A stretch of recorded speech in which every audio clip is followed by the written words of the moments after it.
Hello and welcome to Small Publishing in a Big Universe. I am your host, L.A. Jacob. This month's interview is with author Randee Dawn.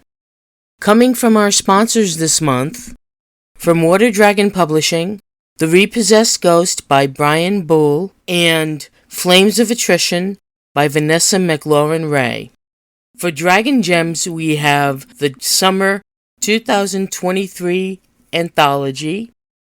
From Paper Angel Press, Dodging Prayers and Bullets by Karen Beatty, The Double Crossing by Sylvia Patience, and The Weaver's Daughter, a new edition by Sylvia Patience.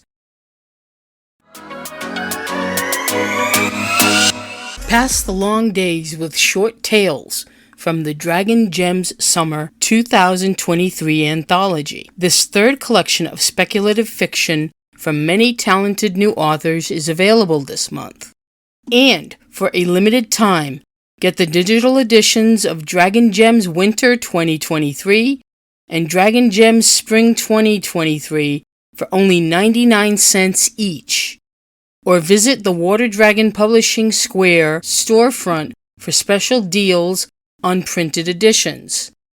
The Dragon Gems Summer 2023 edition is available this month from Amazon, Barnes & Noble, Kobo, Smashwords, and other online booksellers. Or support your local independent bookstores by ordering it through bookshop.org.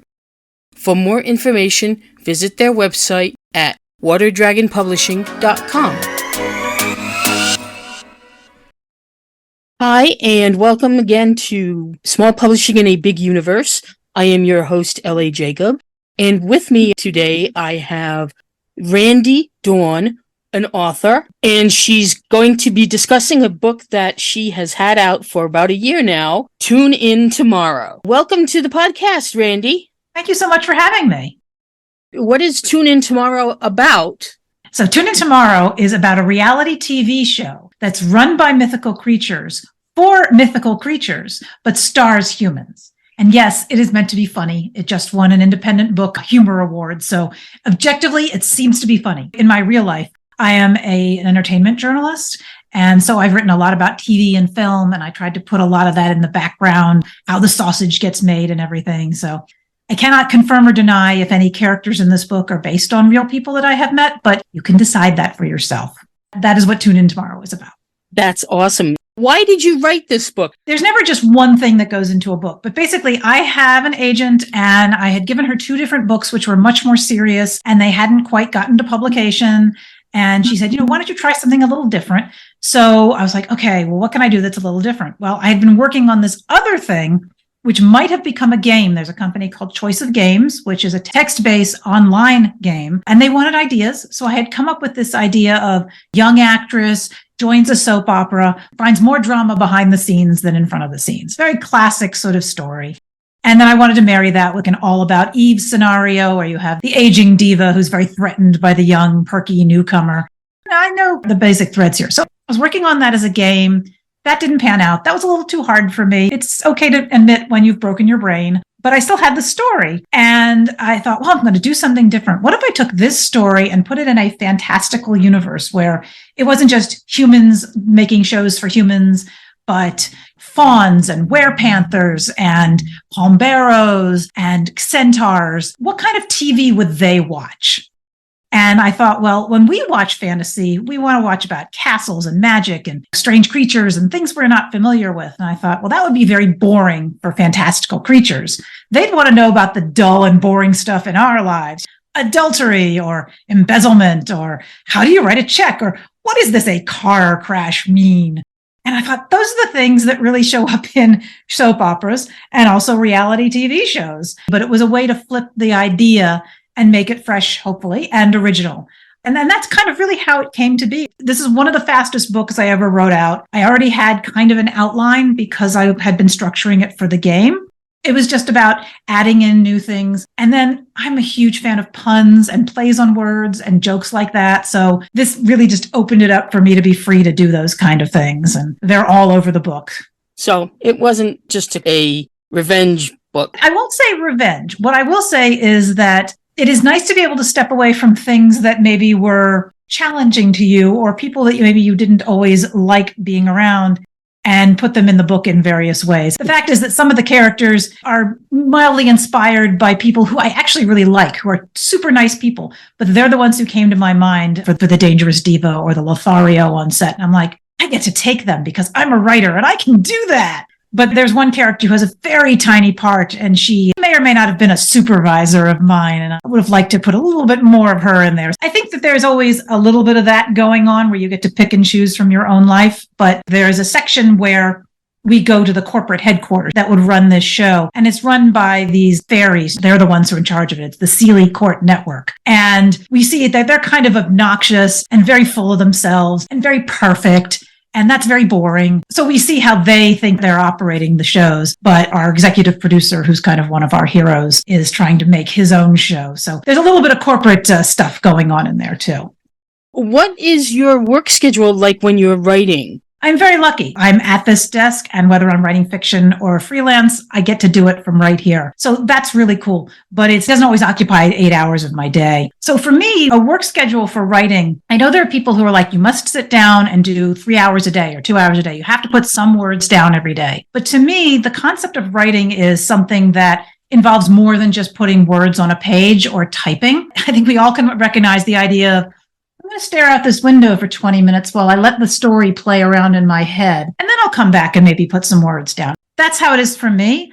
I write in my head. I kind of have a movie in my head. And what you're seeing on the page largely is me transcribing this movie that's been going on in my head. So I feel like I can be writing by walking around the block, by going to a museum and getting inspiration from art. That helps me a lot. It doesn't have to be words on a page. I think everybody has their own way of doing it, but I'm not one of these people who writes, oh, I put down 1,000 words today, because to me, it's about quality, not quantity. I want to know that they're words that are actually going to make it later on. So my work schedule is just keeping focused on the writing, however it ends up getting done, because the way I look at it is you have to sort of poke that muse in your head. If you let the muse go to sleep, it can take a while to wake her back up again. But once you have her up, put her on that treadmill, make her do something one way or the other every day, even if it's not words on a page. That's kind of my work schedule. You said with this book, you pretty much outlined it already. Do you normally outline or pre-outline of some sort, or do you actually just sit down and say, whatever happens, happens? Honestly, this really was the first time I properly outlined something. I think that the word outline confused me for a lot of years. I always thought you had to do it as if you were in English class. Roman numeral number 1. Words, letter A. And I think I tried to do that a few times, and I said, this is just like killing the spirit of the book. I can't outline. This is no good. What worked for me ultimately for this book was having to sort of go, chapter 1, this is what's going to happen in that chapter. Chapter 2, this is what's going to happen in that chapter. What was helpful for me is it became like a ladder when I was actually writing the book, because I would say, oh, I appear to be at the end of chapter 1. I don't have to put all of this other stuff in it, because I've already mapped out that this stuff is coming later. So I didn't drive myself crazy with an outline, but this is the first time I did that. I'm writing a follow-up right now, and I didn't really do an outline. I just kind of went with the direction I wanted to go in. And there is joy in that too, because the story can surprise you. I enjoy the surprises. If a story isn't going in a direction that I want it to, sitting down and writing out each chapter, I think, is really very helpful. So I'm a little of both. I love the idea that everybody has their own way of doing it. That you can listen to what everybody's rules are, but then you have to figure out how those rules work or don't work for you. And you keep what works and you throw out the rest. Do you presently have a passion project other than the follow-up?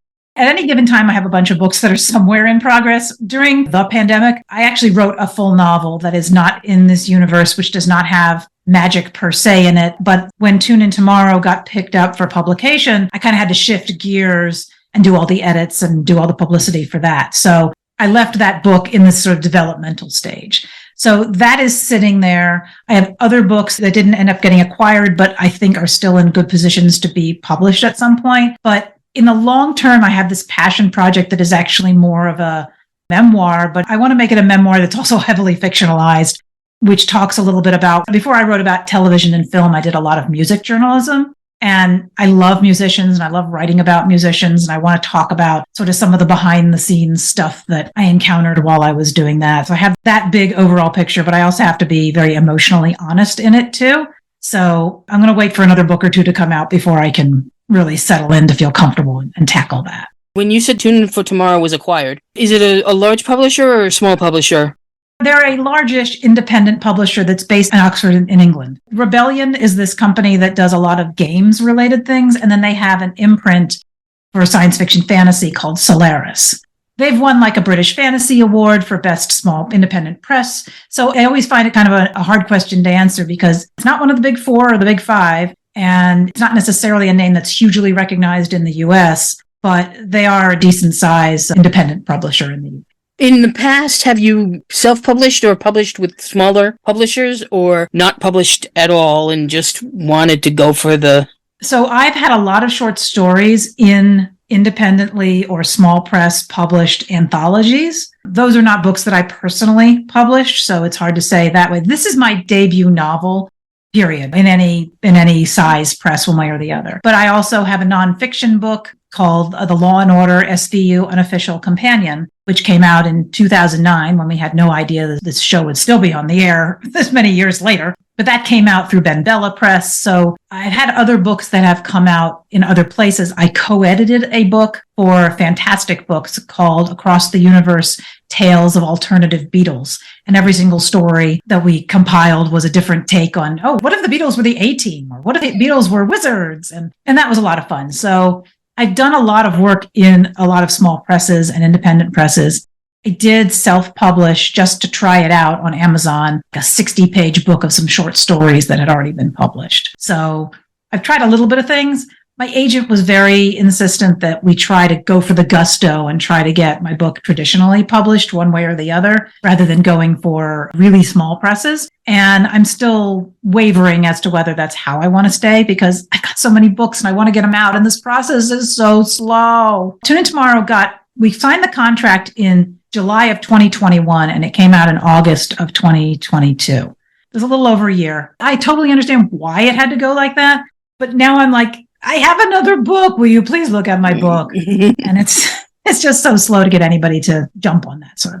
You're still on the fence, though, of whether or not you prefer the amount of control that you have under self-publishing? Well, there's a lot of factors that go in here. I think the main thing that anybody who gets published traditionally, you get an agent, they find an independent or a big five publisher, and they put you out. The main thing you get from that is legitimacy and prestige.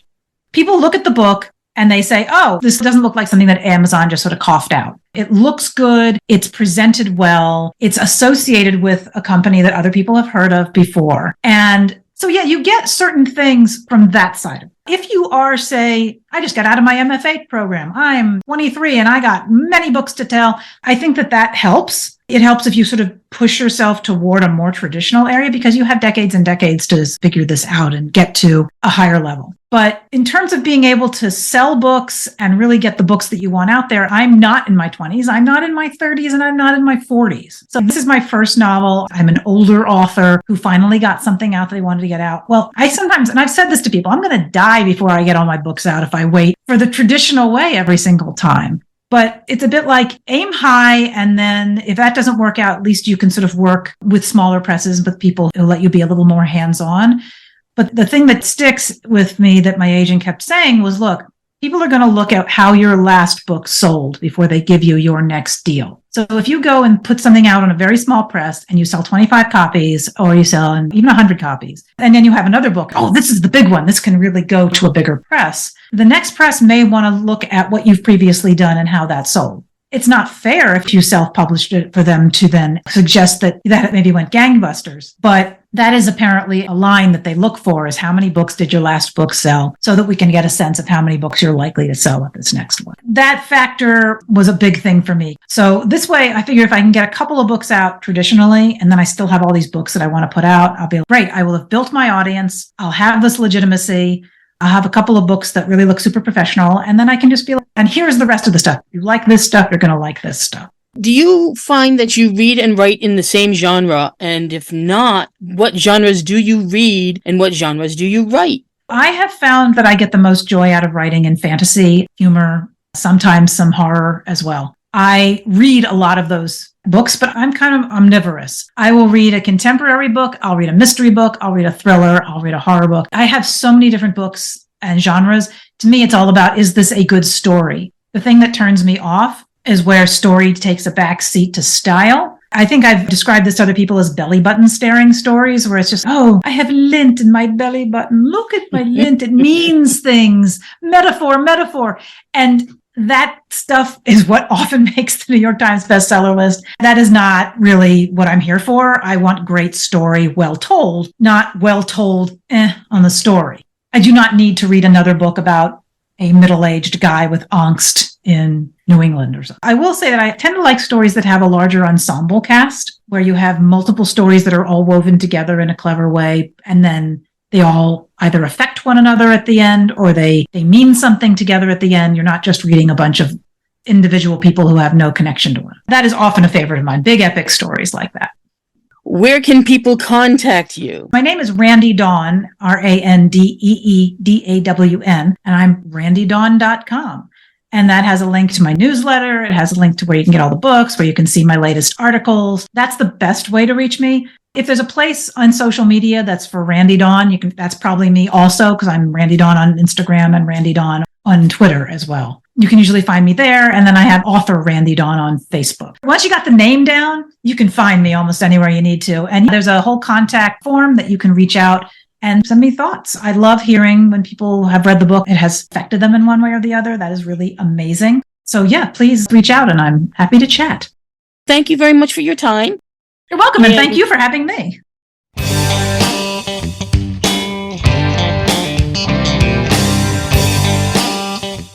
Do you think ghosts haunt only houses? As a repo man, Mel just pulled off the smoothest take of his life. Kate, a college student, was undecided on which major to pursue. All of their plans went out the window the night Mel found Kate in the back of a '74 Nova. When Mel becomes a suspect in Kate's murder, he must leave his life behind and make a new start in Sacramento, California, where he and Kate meet other people with supernatural gifts. But not everything is sunshine and roses in California. Awakening to power comes at a cost, and all ghosts eventually become monsters. Can Mel trust these new friends in Sacramento? Can he help Kate find some peace without landing himself in jail? The fateful night Mel slipped behind the wheel of an old Chevy, it wasn't just the car that became repossessed. The Repossessed Ghost by Brian C.E. Bull is available this month from Amazon, Barnes & Noble, Kobo, Smashwords, and other online booksellers. Or support your local independent bookstore by ordering it through bookshop.org. For more information, visit their website at waterdragonpublishing.com.